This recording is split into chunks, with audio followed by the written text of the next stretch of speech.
You're listening to BQN. Assimilate the audio.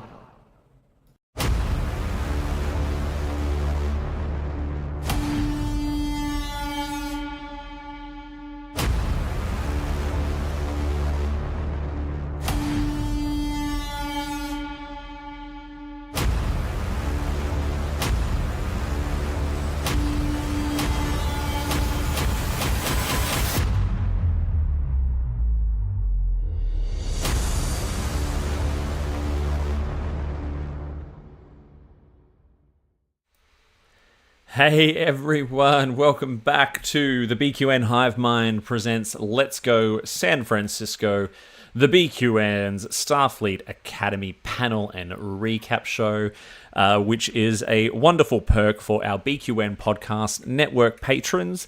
If they're available when I'm available, pretty much, they can get to be a part of the show and help us recap what is going on in the most recent episodes of Starfleet Academy. If you would like to be a part of future episodes, you can do so by becoming a patron for as little as $1 a month over at patreon.com/BQN.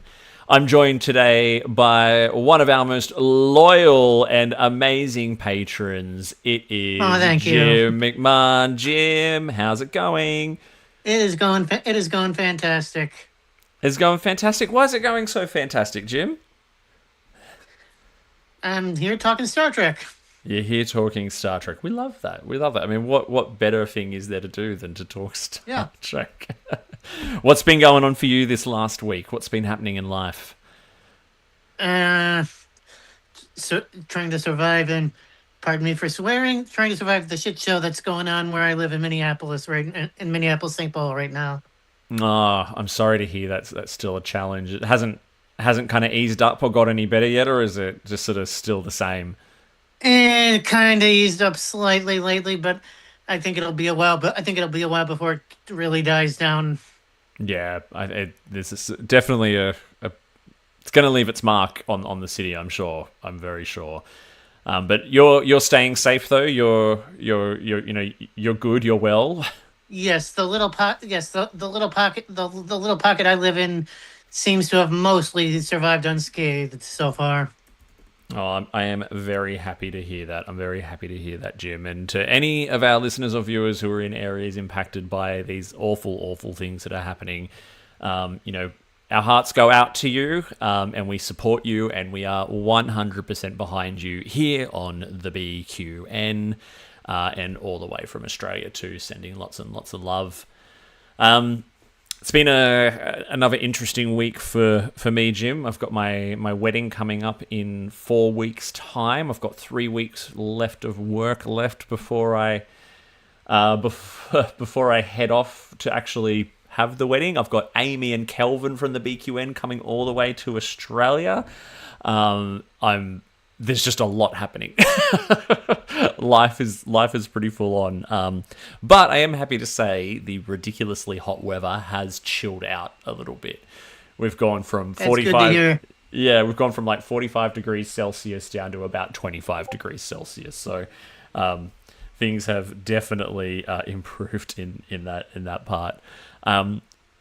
Plus, we've had some amazing Star Trek these last couple of weeks. Have we ever?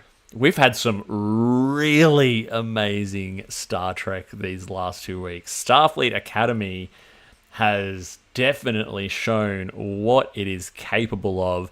And Jim and I are going to be talking about episodes 4 and 5 today. Vox in Excelso and Series Acclamation Mill. I can see we've got a couple people in the live chat, including Peter and Chad. Make sure you join in on the conversation in the live chat as well. We love your input. So, Jim, I think we should just dive straight into it. Let's dive straight into it with Vox in Excelso. So cast your mind back 2 weeks.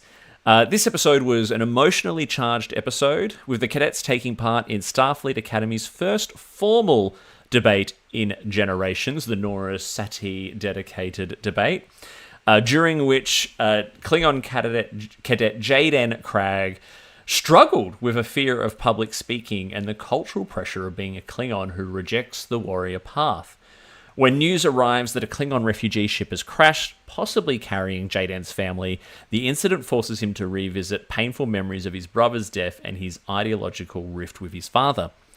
As the cadets debate the issue of the Klingon diaspora, Jaden argues fiercely that Klingons must preserve their autonomy rather than accept Federation charity. Meanwhile, Chancellor Arke works diplomatic back channels to persuade Klingon leadership to accept a new homeworld, Fan Alpha, in order to avert extinction. The episode blends personal identity, cultural survival, and political tension, giving us the first ever look of 32nd century Klingon struggles, something that we were all wondering about during the latter seasons of Discovery. We were wondering what the hell happened to the Klingons all throughout the latter half of Discovery. And I'm going to correct you on one thing, Davey. I would be afraid, very afraid, if it was the Nora Settee debate club. It was the Aaron Settee debate club. Anyway, never mind. Sorry, I just had to bring that up. It's Saturday morning, and it's tea at the moment. The tea's still going down and still warming me up, so that is so funny. Anyway, Jim, first thoughts. Just give me your first initial brain dump before we go through some of the themes and topics of this episode. I might bring up a theme in my brain dump here, but I thought this was a very how can I put this, thought challenging episode. In that it showed us, like, the Federation, for all of its well intentions and good meanings, like, they can be blinded. They can be blinded sometimes by that. Like, just because, hey, we have the best of intentions. Take this gift from us, but that might not always be the right course of action, and they don't always see that. And this isn't the first time we've had episodes like that in Star Trek. Yeah, it was. I think that for me is why I walked away from this episode feeling so warm and fuzzy, though, because it presented such a traditional Star Trek moral dilemma, and came at it from multiple angles. You had kind of the pain it was causing the cadet, but then the galactic scale of it as well. And I think that's one of the things I love about Academy. It kind of almost actually reminds me a little bit of what I used to love about Lower Decks when it first started. And that was the fact that you saw these big problems happening whilst these younger junior people were just sort of trying to live their lives and get through school and do their jobs and all that kind of stuff. The fact that, absolutely, yeah. Yeah, like the cadets aren't the ones solving the big galactic problem here, but encouraging them to talk through the cultural differences and debate them, I thought was really fantastic. I thought, and I absolutely loved how the Doctor, and he was a brilliant choice to run the club, by the way. I absolutely loved how he stressed, do not take, absolutely do not take this, absolutely do not make sure there. How can I put this? Absolutely do not make sure. Was it the something? Whatever it was, is about ignore disinformation. I think it was, or something like that. I know what you're getting at. He had a great quote, and Robert Picardo's been plastering it all over his socials. It was there's been a disaster, or there's been a disaster, or there's been a catastrophe. Let's not confound it with ignorance. Right? Ignorance and disinformation, I think it was. Yeah, and there are definite echoes of what happens in the world, like the divide with people when there is some kind of tragedy at the moment. With kind of like what I'm experiencing right now, actually. Oh yeah. What I want to start on though, right, is the Klingons. So this was big. This is big. Kronos is gone. Or Kronos, as it kind of got pronounced a lot during the episode, but whatever. I remember my jaw dropped when I heard when they made that reveal. It was like, no more Kronos? I was blown away, but I was like, wow. So now, in canon, with like the two worlds that have always been either like the biggest, have both been big threats to the Federation at some point. One became a dicey ally at times. Are both gone. Romulus is now gone, and now Kronos is now gone. Kronos, I'm going to keep saying Kronos. Klingons are refugees. What did you think of this? They went from. I think it was. Didn't they? In like early Discovery, didn't they say there was like 24 great houses, and I think that went down to 12 at one point, and now they only have 8 great houses. Yeah, which means they're a greatly reduced species, practically to the point of vagabonds, if for lack of a better term. Yeah, definitely. I mean, what did you think? How do you feel about the fact that that Kronos has been destroyed in the 32nd century? I was shocked, to say the least. Like, this was one of the probably most proudest and strongest warrior species ever in the history of Star Trek. And now they've been reduced to the point of, I want to say beggars, but I'd say they might even be lower than that, since they're too proud since they're too proud of a species to beg. Yeah, it's it made sense. That part of it made sense to me, though. At first, I was a little bit like, "Oh no, I can't believe that they did that to the Klingons," but then the way that they handled it in the episode totally redeemed it for me anyway. And yeah, the reasoning, or the kind of the exposition that we got to explain what happened, which was, they had massive dilithium reactors on the planet, which would have exploded and caused like ecological disaster, made sense. And that probably happened to lots of other planets as well. And then, so we've got them as refugees now as well. But then this was used as an exploration of a different side of the Klingon culture as well. Now, I can imagine... Apparently they can be polygamists. They can be polygamists. We had triad houses. I think I had a feeling that perhaps there was a queerness to Jaden, and I think that's very much been confirmed in these 2 most recent episodes. In fact... I never actually picked up on that until they made it pretty much official in the next episode, which we'll get into when we talk about that. Yeah, definitely. But I mean, for me, Jaden's story in this, right? So, especially his flashbacks to the family, the anger of his fathers, that he didn't want to follow the warrior path, and all that kind of stuff. That felt like an allegory to me for coming out as gay. And, going against the norms, and, it's still very much the case now, but very much for my generation coming out in the 90s and all that kind of stuff, it was always, it was a similar experience. I was terrified to tell my parents about the fact that that I was something different. I had siblings who already knew and encouraged me. And I don't know, it felt very much... It felt very similar to that experience for me, whether that was the intention of the writers or not. But I imagine especially a lot of gay people would have got that feeling from this. As someone who is a heterosexual male, kind of makes sense. I wouldn't pick up on that until I'm pretty much slapped across the face. Yeah, it's something you need to have experienced, to be honest, right? So... And again, another gay person may not have gotten that same allegory that I did, but it also, what I loved is that they showed that there could be this side to Klingons. Do you know what I mean? So Jaden is potentially gay, queer, bisexual, whatever he may be. I don't feel like they're really kind of throwing labels around in the 32nd century. But he can still be a proud Klingon. Do you know what I mean? He still, even though he wasn't following the warrior path, he still fiercely believes in. Oh, they Klingon. made that plainly obvious throughout the previous 4 episodes. He's a very proud Klingon. He's an extremely proud Klingon, right? And his sexuality doesn't detract from that at all, which I found really, really again.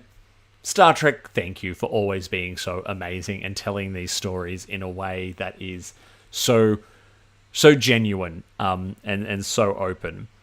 And I'm just going to quickly drop into the chat, right? Because I'm just saying everyone's loved all the episodes, but these 2 episodes in particular sold people on the show. Thank you, Ririten. And Chad's talking about remembering the TNG episode where Riker fell in love with a non-binary humanoid, and that was very risky back then. Very risky back then. I agree. I mean, risky in terms of the networks. I mean, you know, and the way they approached it. But anyway, let's move on to the second topic for this. So, I mean, and we're kind of already touching on this already, which is identity versus tradition. So, Jaden has an internal conflict reflect the tension between individual identity and inherited cultural expectations. You know, I mean, I've just given you my read on this as a queer person. Like, what was your read on that tension between his cultural expectations and his individual identity? I honestly don't even know how to answer the question. That's okay. That's again, that's probably more like, again, I probably wrote this question because of the amount of like what I was kind of getting out of it. Let's jump ahead though then to Federation ethics. So this was something you were interested in at the beginning when you were doing your summary. Should the Federation have intervened to save the Klingons, even when that assistant conflicts with Klingon values? What do you think? You touched on this before. Let's expand on that. Well, it was clear from the dialogue between Vance and Nala that this hadn't been the first time this issue had come up between the Klingons in their current state and the Federation. So it's clear it was a touchy subject to begin with.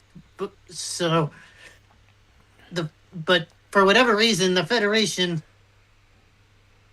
they had blinders when it came to the Klingons on. So, like, the Klingon, I'm guessing maybe as soon as whenever after the burn, the Federation probably saw the Klingons as like, oh, we need to help them so much, and they never stopped thinking of them that way. Yeah, I mean, it's the Federation being the Federation, right? Like, that's... Yeah, pretty much. You know, the Federation has, you know, this... I feel like they would want to help any species like this. I think that it created... it's not so much a prime directive issue, but very much a moral issue, right? Like, you know, they said they didn't want help. So, like, why not just... I mean, I guess the Federation also could have been worried that, you know, if the Klingons didn't accept their help, they would have gone and done what Klingons do, and I'm surprised it hadn't happened yet, and conquered a world. Like, do you know what I mean? Like, the Klingons they've got a long... I mean, it's 1,000 years in the future, but the Klingons have got a long history of conquering to expand the Empire. Well, the Klingons were also... divided and separated at that because of the explosion, so that might be why they hadn't conquered a world yet. Yeah, well, because you remember the Empire itself used to be an empire of subjugated worlds, right? Like that, worlds or races that had been conquered by the Klingons and had, you know, created different classes and all that within their society. I think, you know, they had largely abandoned that sort of by the late 24th century. They sort of tried to go back to the old ways around the time of season 4 of DS9. But yeah, I wonder if maybe that could have been a fear, right? If we don't help them, will they just go and start conquering worlds? But I guess on the flip side of that, they also probably don't have the resources to do that anymore, right? Like, they wouldn't have been... Yeah, and plus also, the Federation didn't have a lot of resources either as well. So it was kind of a lose-lose situation all around. Yeah, without warp drive or limited access to warp drive, even though there was slipstreams and all that kind of stuff, that kind of just the connectedness of the galaxy had kind of, you know, dropped down. So Klingons had become more isolationists, or as as refugees aboard. It sounds like they were essentially part of a flotilla, as opposed to being able to conquer. And I'm surprised they didn't slowly take themselves all out in glorious battle. So yeah, interesting. Let us know what you think of this in the chat as well, right? Like, what were the Federation ethics here? Is this off brand for the Federation, or is this, for me, it comes, like I said at the beginning, it's a real typical Star Trek moral dilemma, right? Like, they had a very interesting solution to the problem, and let's talk about that, right? So Archie convinced the Klingons that, like, yeah, we're defending this world, rah rah rah. The Klingons showed up. They had a bit of a fake battle. The Federation kind of, threw the fight, so to speak, and said, we surrender. And so that essentially they allowed the Klingons to conquer Farn Alpha whilst maintaining their honor and not seeming like they accepted help. And let's face it, the Klingons have been able to turn a blind eye to manage their or uphold honor in the past. And they kind of did so again, because the Klingons were because both sides in that battle were clearly pulling punches. Yeah. Raritan in the chat said the solution was predictable, but in a good way. Just because you can see a narrative resolution coming doesn't mean it isn't a good one. It's a very Trek solution. 100% chat agrees. Classic Star Trek solution to the problem. Really, really loved it. Plus, that led to a moment of a cool little battle. We got to see the Athena as its saucer section flying around, which I found interesting. But the best part about it was the Klingon theme music. Did your heart light up like mine when that Klingon theme music played when the Klingons all came out of Warp Gym? I didn't even catch that. You didn't? Oh No. my god! It was, the sorry, I'm probably doing that terribly.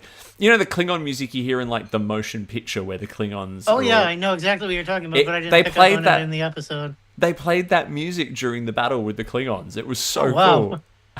Can't believe I missed that. Yeah, and someone is also mentioning in the chat about how the Klingons would never ask for the help. They just go get it, like they abducted flocks. Yes, that's a deep cut, Kevin. I like that, and a love for the return of the TMP Klingon theme as well. What did you think of the actual, the way the story was told? Because we weren't kind of looking at like A and B stories. We were looking at sort of like flashbacks and like current time as well. How did you find the flashbacks as a way of kind of extending our understanding of Jaden as a character? Oh, I loved the story outline, actually. And as far as Jaden's family goes, like, did it seem to you like each father was like the son was like the father of like one of the brothers, kind of, in a way? Yeah, a little bit. I felt that way.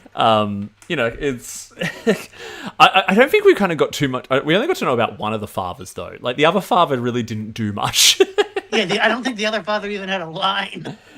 Yeah, exactly. I mean, maybe that one was the one who spoke was the biological father, perhaps. Maybe. Yeah, or Jaden's biological father. Yeah.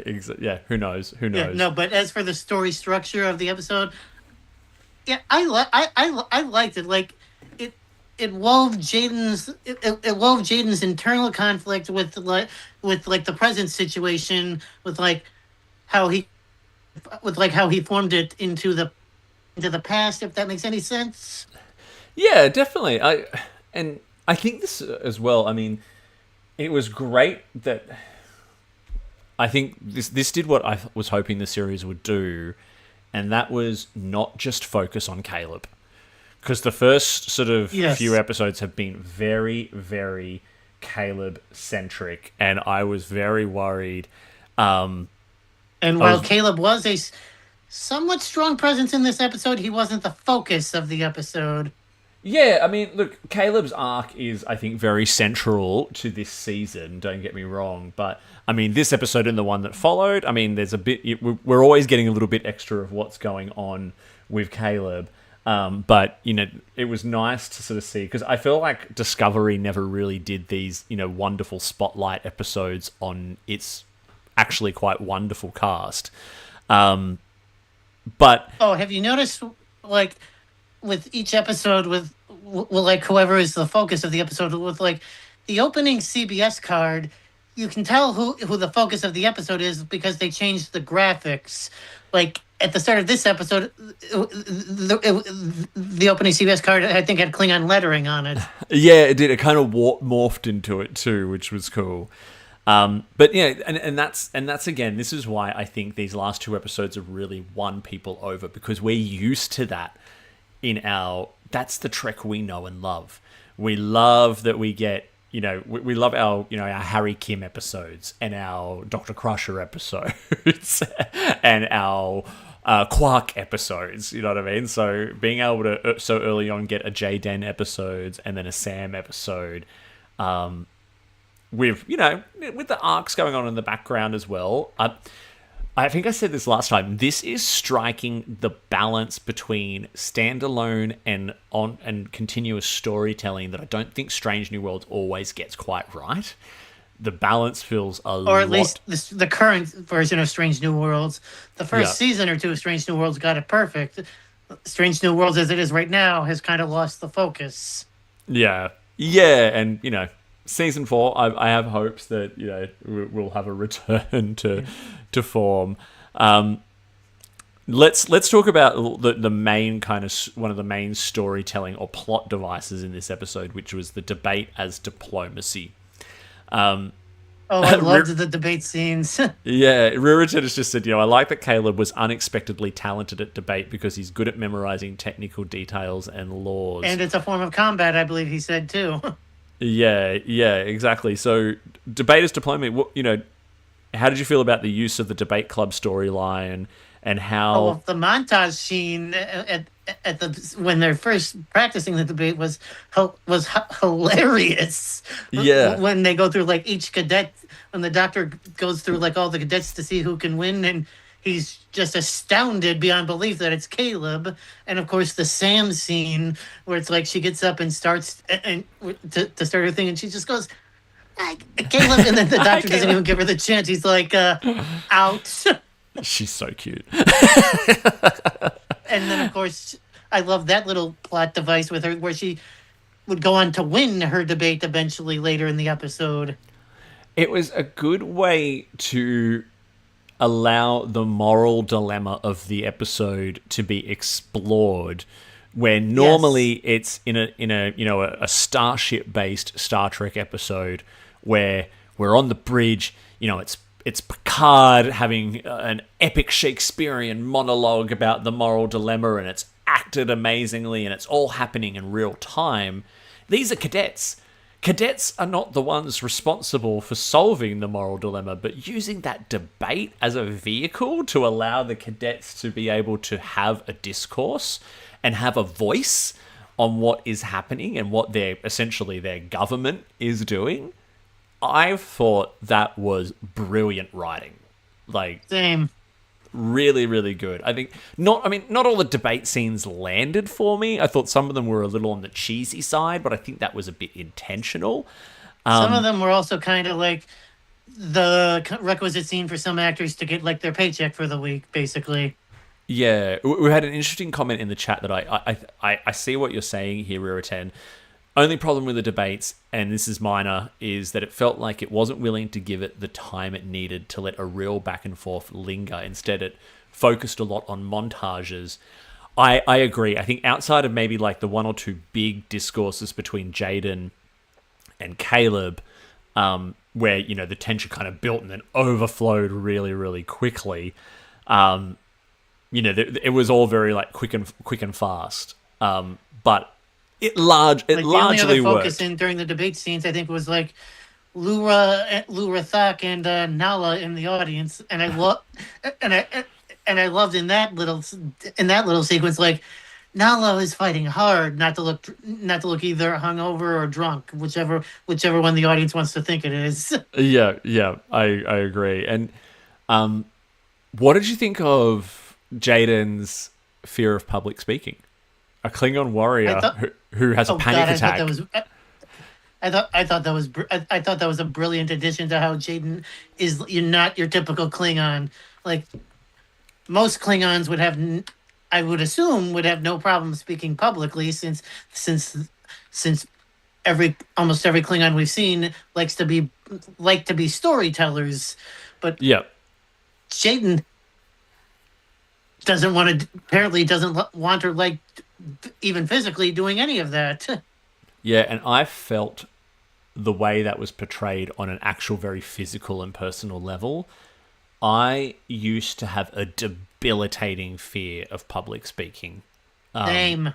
Absolutely debilitating. And I now speak at conferences and events. I podcast, all that kind of thing. In fact, podcasting same. I kind of still do to a certain degree, but not nearly as bad as I used to. Yeah.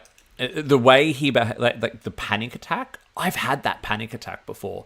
I can remember early in my career, I had to get up and give a presentation in front of a small room of people for maybe 5 minutes, and I was so nervous and panicked. When I stood up, I just froze in front of this whole room, and I could not get a word out. It was the most terrifying thing I have ever experienced. And now I look back and I'm like, what was I so scared of? But like, I understand that fear of that reaction. To anyone who's never had it before, might seem a little extreme, but I have had exactly that reaction to public speaking. I've had similar type reactions. I've never had that exact same reaction, but I remember when I was younger, when I was in college, I had to take a speech presentation class. I had to drop the class because I was always so terrified of giving the speech presentations. Yeah, exactly. And you hit on a point there, right? Like, how many of us in like university or college have had to like prepare for some kind of public speaking thing and just dreaded it, like absolutely dreaded it. And Peter just said in the chat, isn't fear of public speaking the number one fear? It is absolutely one of the top fears that people experience. And you know what? Even as someone who does it quite frequently now, I still feel it myself from time to time. I still absolutely feel it myself from time to time. Let's touch on a few other quick things that kind of came up in this episode. The scene between Jaden and is it Remy? Is that his name? The douchebag one. Darum, yeah, sorry. Remy, where did I get that from? I'm still learning their names. But that scene with the very intense, like the breathing exercise and the mantra and all that, very intense and a very unexpected moment from that character, didn't you think? Yeah, I thought so too. No, I genuinely think he was trying to help. He was trying to help Jaden get over whatever was happening. But did you also kind of get? Did you also kind of get a vibe that he kind of wanted to get into Jaden's pants there as well? Look, you're a straight man. I'm a gay man. I rewound that scene a few times. Because both of those actors are very handsome men, and I was very much enjoying that scene. My eyes were open, friends. But on the serious side, I enjoyed that we saw that character has layers and depth beyond being the college douche. Do you know what I mean? Like, yes.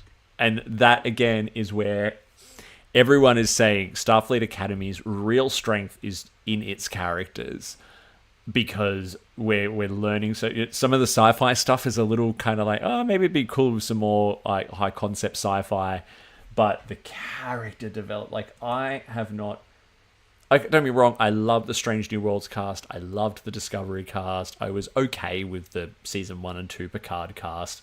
But I am falling in love with these characters and the depth that they have in ways that modern Trek has not actually done for me, probably since like TNG and Voyager and DS9. Chad said apparently there's been lots of heated rivalry memes for that scene, comparing that scene to heated rivalry. That's hilarious. I think I went on the spoiler chat on the Discord and like, am I watching Star Trek or heated rivalry? Or someone said that. Yeah, and then one last thing about that episode. Like what did you think about what did you think about Lou Rathok and her finally becoming Jaden's mentor, or so to speak? Yeah, I was actually going to bring that up as I think our closing one for this episode, as in terms of character moments. The main thing I found what she did in this episode was, because I spent the whole episode thinking, why isn't she more affected by what's happening with the Klingons? And then she said in that conversation with Jaden in his quarters that her family... Was it that they renounced their Klingon heritage or something like that? Like, I don't remember, to be honest. Yeah, but they'd more embraced the Jem'Hadar culture than the Klingon culture. They'd become more a Jem'Hadar, even though they embraced the fact that they had Klingon heritage. They led the Jem'Hadar way of life, whatever the Jem'Hadar way of life is in the 32nd century. You didn't pick up on that? You might have missed that. Sorry, you froze for a second. Oh, okay, all good. No, I was just going to say, like, yeah, like maybe... Sorry, give me a second. I just saying, maybe the... I've completely lost my train of thought now. Lara Thock said, I'll have to repeat myself, Lara Thock said that her family had like renounced their Klingon heritage, or they didn't lead the Klingon way of life. They led whatever the Jem'Hadar way of life is in the 32nd century. My memory on that is a little fuzzy. Like I remember she said her family renounced one of the ways of life. I just don't remember which one. It was the Klingon. That was why I was like, that's what I was saying before. I must have froze, but I was saying, I was wondering throughout the whole episode why she wasn't more bothered by what was happening with the Klingons. But anyway, maybe that's why. But I liked how she felt. I liked how after the debate she felt remorse about not being there more for Jaden. So she went and helped him. Yeah. All good. All right. Well, that was Vox in Excelso, everyone. Keep the conversations coming in the chat. Jim and I are just going to take a break for a couple of minutes. And while we do that, please enjoy this little reel about what else you can find on the BQN network of podcasts. Make sure you like and subscribe to this channel and check out our other shows as well that you're about to see in this little video. And we'll be back in a couple of minutes to talk about Series Acclamation Mill. We'll be back in a moment. What's happening on BQN, you ask? Let's chart the Star Trek cosmos with all good things. Embark on a comprehensive journey through the entire Star Trek universe with the insightful crew of Amy, Christos, Kelvin, and Kristen. Galaxy class, engage! Stephen and Stefan pilots this Alpha Quadrant mission, meticulously covering all aspects of Star Trek: The Next Generation. Infinite diversity. Stay current with the newest Star Trek frontiers alongside Chrissy and Thad. Union Federation. Whether your allegiance lies with Starfleet or the Planetary Union, Kyle, Kevin, Amy, and Haley offer a unified front, discussing both current Star Trek and the truly Trek at heart, the Orville. Crack open that book with Peter and the Trek Book Club podcast. Delve into a rich tapestry of Star Trek's beta canon. What's the tea, Bev? Christos spills the latest Trek news and fandom insights with an essential LGBTQIA+ perspective, complete with engaging guest interviews. Our visual voyages that you can find on YouTube as well as podcasts are Trek Masters. Think you're a Starfleet Academy graduate? Test your knowledge with Davey and MC's challenging Star Trek quiz show and the View Screen. Tune in live on Sundays for your dose of a Trek-inspired talk show. Kelvin and Amy host new 8-week seasons each spring and fall. But beyond the final frontier, we have Bargain Bin Gamer. Davey and Mitch, your self-proclaimed gamer guides, lead you to digital treasures, unearthing and reviewing the most affordable video game gems. Cinema Z. Grab your metaphorical popcorn for Mark and Matt's cinematic deep dives, unearthing overlooked films that demand your attention. History with the Szilagys. In order to never repeat it, tune in as Chrissy and Jason deliver bite-sized snippets of historical events from around the globe. You can unlock deeper levels of engagement with our exclusive patron perks. The Hive Mind is where you can join our random script readings, live reaction shows, and roundtable discussions. We appreciate you choosing BQN to fill your auditory needs. Thank you for listening. Assimilate the audio.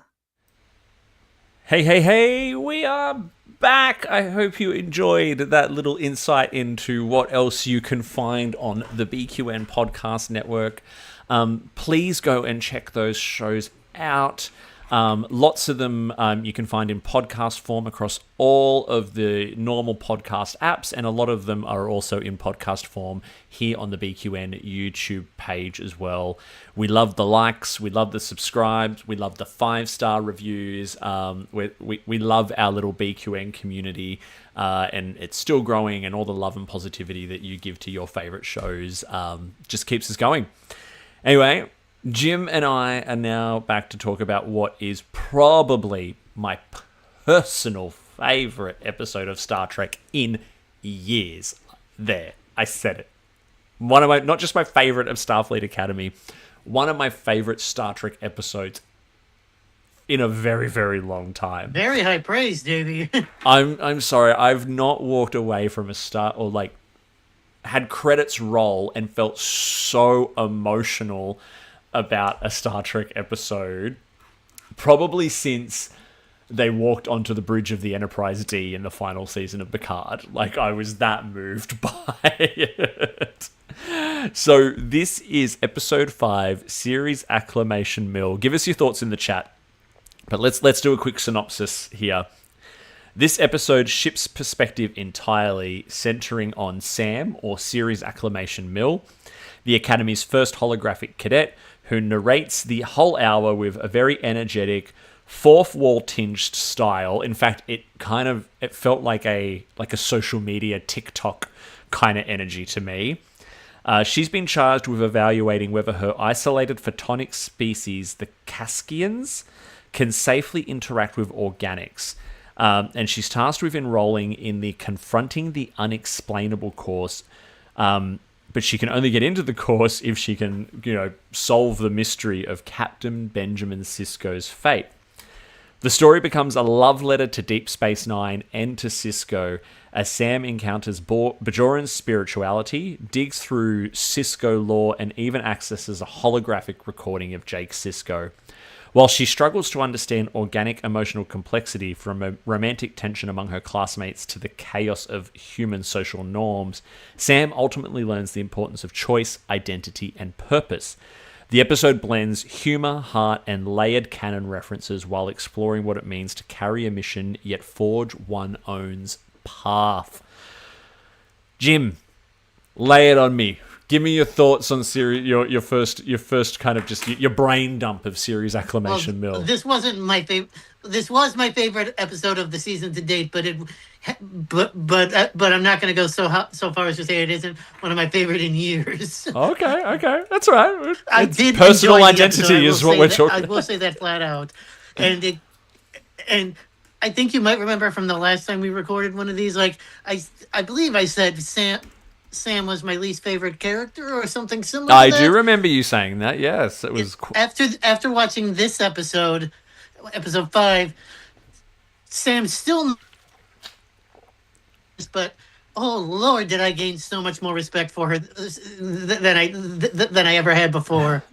That's such a funny way to put it, Jim. It's like she's my least favorite, but I don't hate her. Oh, she's not at the bottom of my list anymore. She's not at the bottom of the list, but she's not at the top of the list either.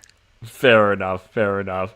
Yeah, but I gained so much more respect for her, while at the same time, the Caskian leadership, while Sam went up for me, the leadership of her species and whatever respect I have for them went. Yeah, I mean, and again, you're probably thinking of that in human ways, right?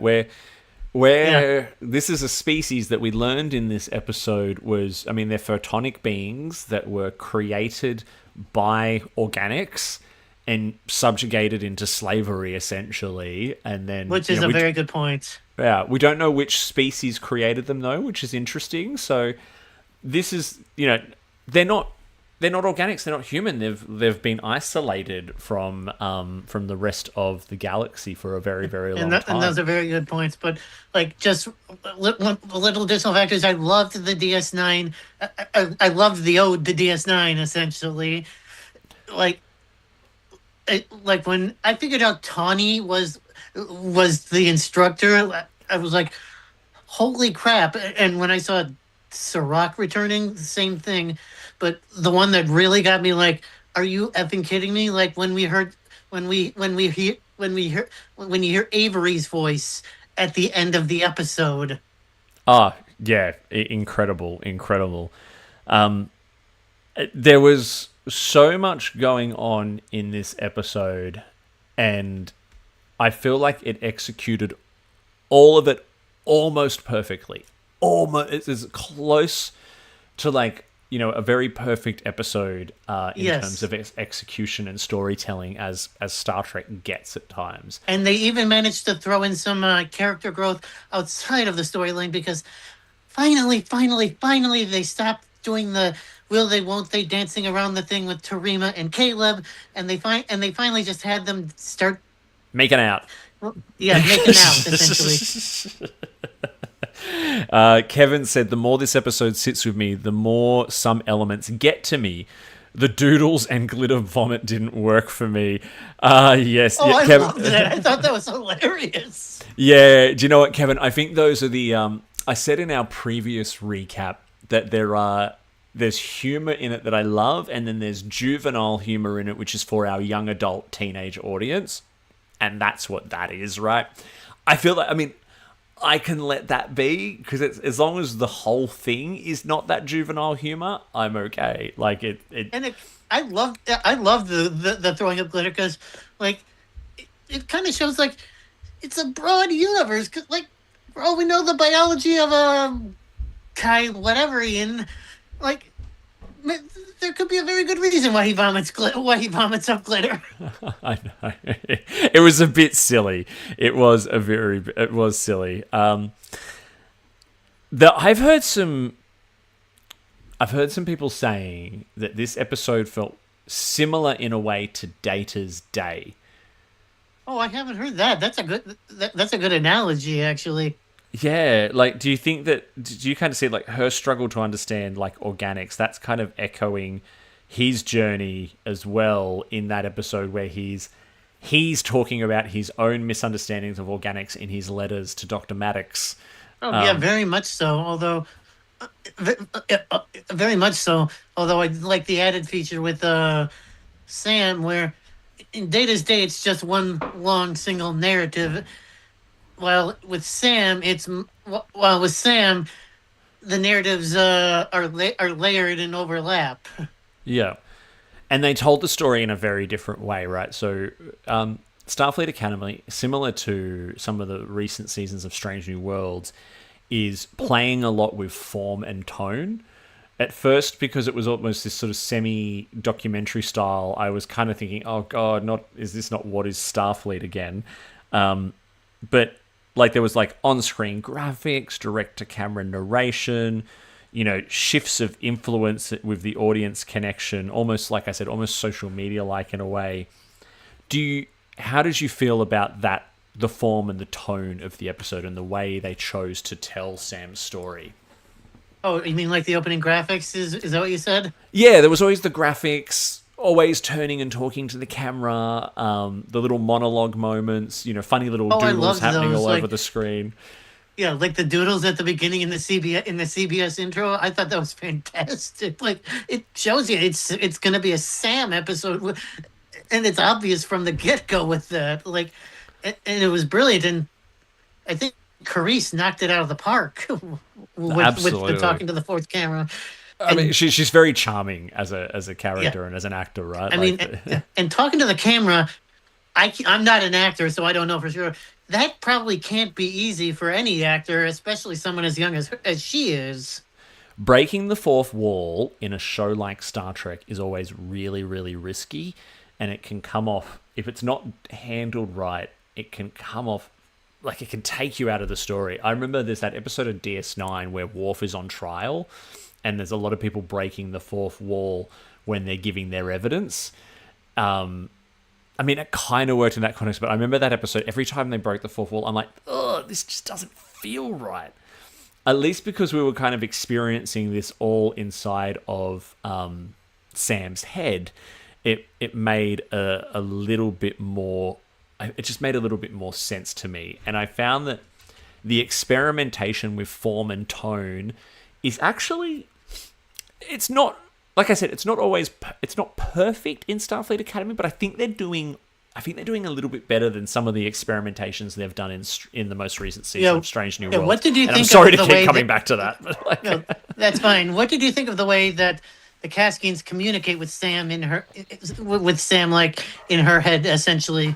Like I've seen comparisons. I think in the Discord to like how it used to be done with Robin Williams on Mork and Mindy. Yeah, someone in the Discord was saying that, weren't they? They were saying like, oh, this felt like, when Mork used to speak to the people of his home planet or something like that. It felt like a throwback to that. Who knows? I mean, I never really watched Mork and Mindy. I've only ever seen clips of it, but yeah, that could very much be a thing. But I liked it. I didn't like. It wasn't perfect, but I definitely liked it. I think. And did you see who apparently is credited as or at least uncredited as the voice of the Caskians? No. I've heard it was Chiwetel Ejiofor. And remind me, who is that? Oh God, I'm trying to. Pretty famous actor. I'm trying to think of something he's done. Like he was the.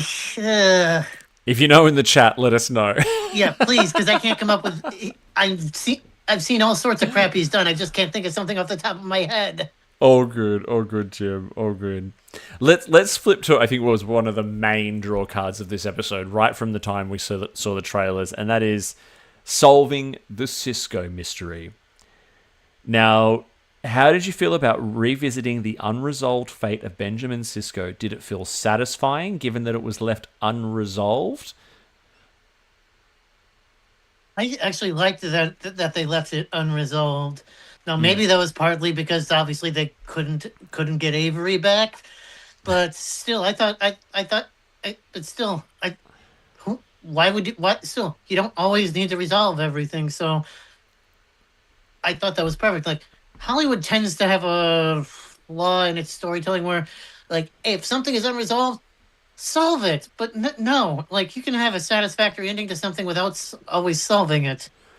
I think this gave the ending of DS9 more emotional impact now. Like, it always hit pretty hard, but there was always, like, there was always this thought that, Sisko might be back one day. But he hasn't returned. Like, and that in 1,000 years, he hasn't returned. And to learn that Jake and Cassidy would have lived out their days without seeing him ever again is really, really full on. But like, I also found that, like, oddly, like, I found it satisfying in a way that Sam didn't, quote unquote, solve the mystery. Because, again, Sam is a cadet who is less than a year old. And, like, Sam's not going to go on, like, big intergalactic trips to the wormhole and all that kind of stuff, right? Like, Sam is going to learn what Sam can learn from what's in the Academy archives and from talking to the Bajorans in the Academy and so on and so forth. And I admit, that scene where she was talking to the Bajorans might have been the hardest scene. Might have been, or not the hardest, the most uncomfortable scene for me in the whole episode. Oh, really? Where she did the path thing. She goes, "Thanks, so's yours." Yes. Dear. Yep. And so we've been told that the actor you were talking about before was from the Doctor Strange movies and 12 Years a Slave. Yes. Interesting. Yes, I don't know. It's just suddenly had a mind blank when trying to come up with his roles. I'm also now remembering him in the Matt Damon movie where he was stranded on Mars. Yeah. Okay. Yep. So continuing on with the Deep Space Nine legacy, how well do you feel this episode balanced nostalgia with its mission to push the narrative forward? I thought the nostalgia. I thought the balance was like perfect. I mean, they pushed the mission forward they pushed the storyline of Sam's mission forward perfectly. I thought she was. I mean, when she was looking in the orb, I thought she was going to have an honest to God orb experience for a second there, but before it went silent or whatever it was.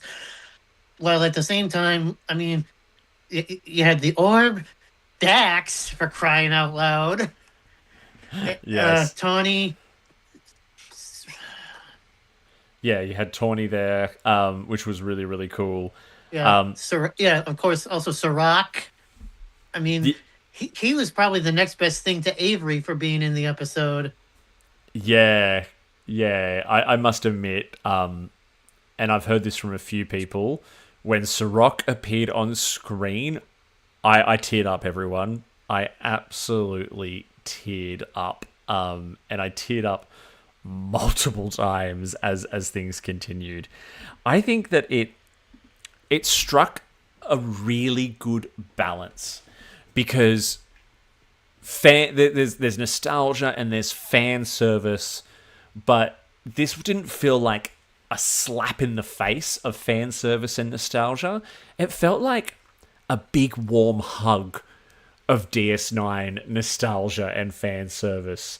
And there were so many little references there. I mean, even the Doctor talking about how his creator met Cisco, and he knew stuff about Cisco because of that. Because obviously, when he got back to the Alpha Quadrant, he would have interacted with Dr. Zimmerman. And just like the little hints of all things DS9, the fact that the orb looked like an orb should look, it had some extra visual effects swirling around it, but they didn't try to change the look. All the Deep Space Nine stuff looked like Deep Space Nine stuff. The only gripe I have, Jim, is that they completely glossed over the fact that Cisco had another child. They never mentioned the child. Never mentioned. Jake never even mentioned a sibling or anything like that. I was waiting the whole episode for someone what happened to Cassidy? What happened to Cassidy? They mentioned Cassidy, but they never mentioned the kid. They did mention Cassidy, but just very, I think Jake mentions it when he's showing in Anselm, he's showing the picture of the plot of land that he had purchased on Bajor, and all of that was amazing. But what about the baby? Why not mention what happened to that baby? Or maybe they're leaving that to bring up again later. I don't know. Did you notice that was left out? And actually, until you just said it now, no, I didn't. It didn't even occur to me. It was driving me nuts. I noticed Cassidy barely mentioned, which kind of surprised me. But no, the other child didn't even occur to me. And now that you say it, yeah, now that you say it, I can't get it out of my mind. Yeah. Kevin's noted that Cassidy was on the family tree when Sam was in the museum, but not the child. Or I was looking as well, Kevin. I was like, can I see, because she only clicks on Jake. She doesn't click on anyone else. I'm like, did they just think we would forget about that? Or maybe did Cassidy lose the child? Yeah, or maybe it's... I mean, I want to say maybe it was an oversight on behalf of the writers, but it felt like this was written by people who understood Deep Space Nine. Like, because Tawny is on the writing staff, I believe, right? Yes. I mean, she's in the freaking episode. Yeah. Yeah, Kevin also said... it doesn't mention the fact that Sisko had a sister as well, who we never saw in the show, I think. But, yeah, we don't get any mention that there was actually different... Like, there was different Sisko lineage. It would have been kind of cool to see if, like, you know, track down some ancestors or something like that, because if those ancestors lived... Or it could just be 900 years. Some history does get lost, especially after the burn. That's a very headcanon explanation. I agree. I just felt like, as a fan, given everything else that was done so right, it just felt like it was the only thing I was unsatisfied. And everyone, I just want to say, like, I'm wafting on about it, like crapping on so much about it, but like it was just a minor gripe, but it stood out to me. And I think it stood out to a few other people as well. What did we think of the half Cardassian, half Trill Dax? Oh, I loved it. I love that. Although That reveal was amazing. Yeah. The makeup was amazing. I thought it was the perfect way to get Tony back on screen, since she had already been on live action previously. Like, that was like probably the only way they could get away with that again. But it did take me I had to rewind a couple of times just to like notice the Trill spots on the Cardassian makeup, because it was kind of faint. Don't you think?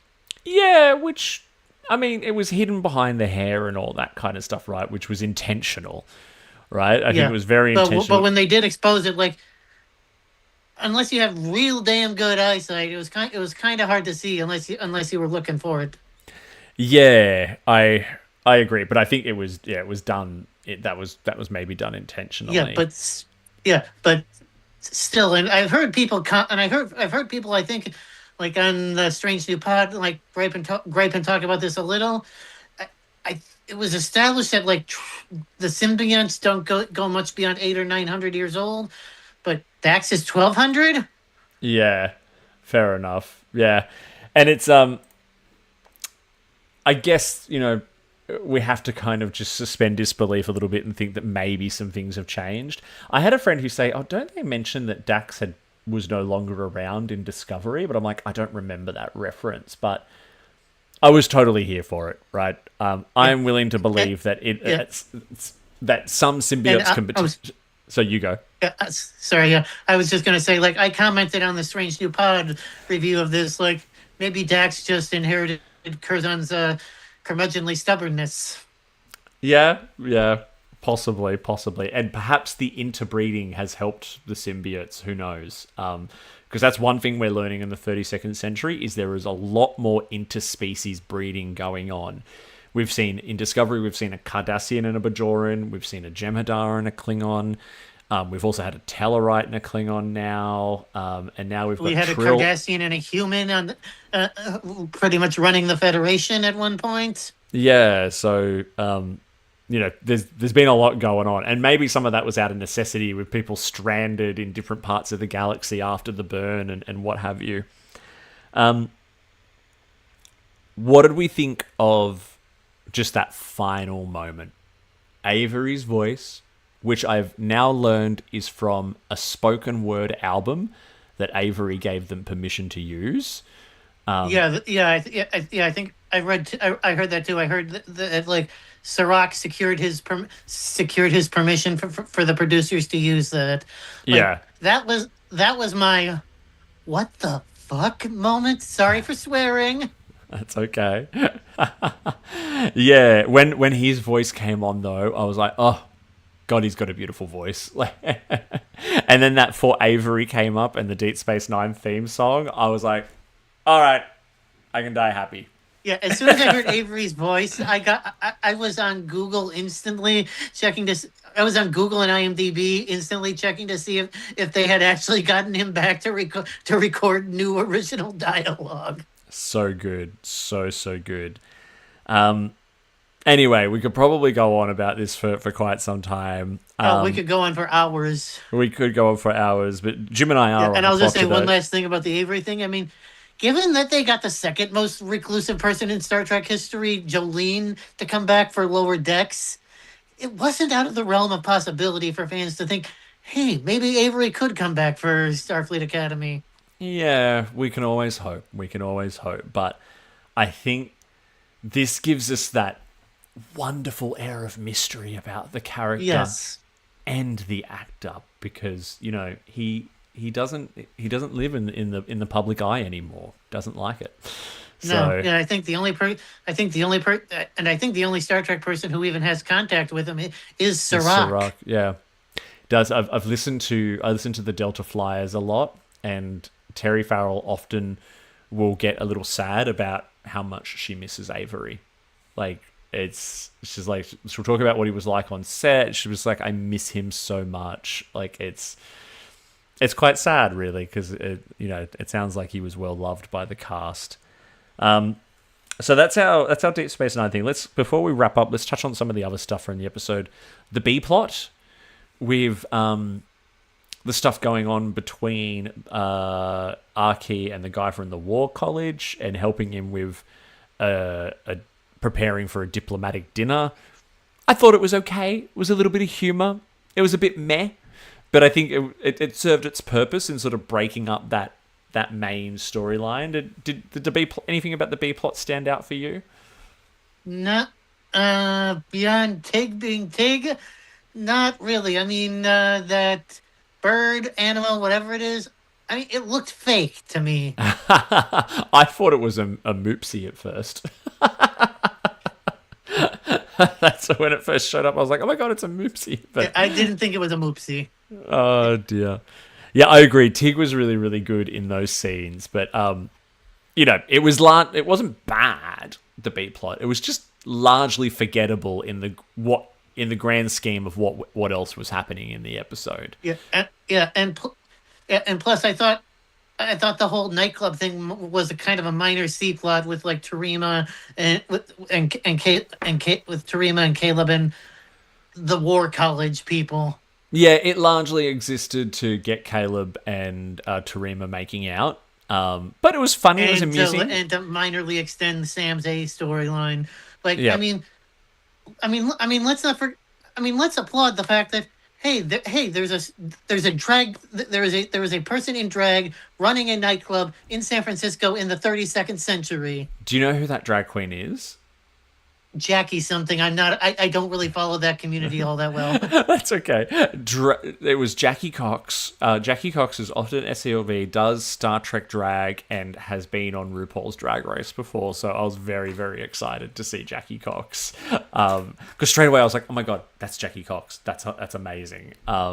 So yeah, I just applaud that. I just applaud that choice for inclusivity reasons. I was like, thank God, congratulations. I love that choice. Yeah.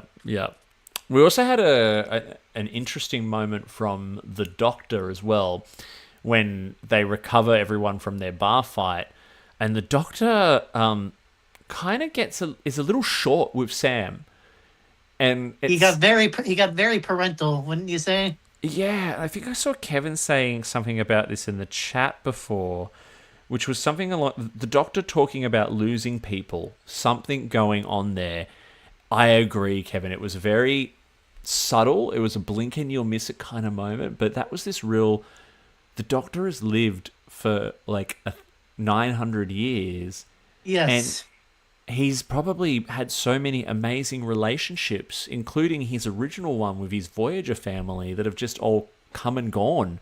And they would have come and gone so many times. Yeah, it's like the second time in the series we've seen it. Like it's clear the Doctor.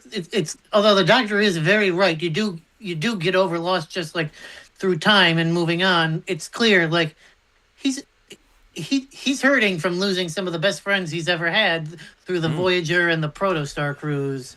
Yeah, but then imagine all of the other friends he's had in that 900 years, right? Like those are all moments in time that probably last for about, maybe 30, 40, 50, 60 years. Who knows how long those friendships last for before those people pass away.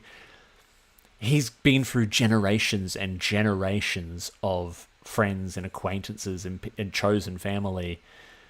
That's full on. I think I wonder if they'll explore more of that as time goes on. Season 2. Fingers crossed. Did we miss anything, Jim? I think we got it all pretty much covered. Yeah. One last thing. Yeah. That elevator scene between Nala and the War College dean, like the epitome of awkward. And is there not a set that does not have a couch for her to flop herself on? Yes. Oh, and not just that. When she flopped herself on it, she was like smack up against him, like seriously, personal space lady. Yeah. What else? There was a little bit more flirtation with Jaden and the young blonde War College cadet. That's the thing I was going to cover in the. Truly learns Jaden's sexual orientation. He is attracted to one of the male cadets from the War College, and it looks like it's being returned. Yeah. Someone also said that you can see Jaden wearing a scant at some point, but I must have missed that, so I'm going to have to look for that again. I think I missed that too. I didn't see it. Oh, dear. Well, everyone, I think we're going to have to wrap it up there because Jim and I both have things we need to get on with for our days. But that was a really, really fun conversation, Jim. Thank you so much for everyone in the chat. We've had Chad, Kevin, and many others keeping us company today. We'll continue doing these recaps. Unfortunately, the schedule's a little all over the place, everyone, because I host these and I've got a lot going on at the moment, but I'll try to give plenty of notice so that more Patreon members, remember Patreon members, you can come, you can be on the show, and you can actually be here on the Zoom and chat with us. So hopefully we see some of you when we come back next time to talk about future episodes. And we want more of you. Please, come join us. We do. Jim and I have so much fun. We had so much fun with Chad last week. He's at work today because I had to change the time. But I'll do my best to make these in a time that's more fitting for everyone. If you're listening or watching on the playback, thank you so much for joining us. Keep an eye out for the live broadcasts. Like and subscribe. If you feel like joining up to the Patreon, you don't have to. Patreon.com/BQN. Or just share our programs on your socials and let people know because we love building this community. I think that's it. Thanks, Jim. Catch you next time. Yep, it's been fun. Take care.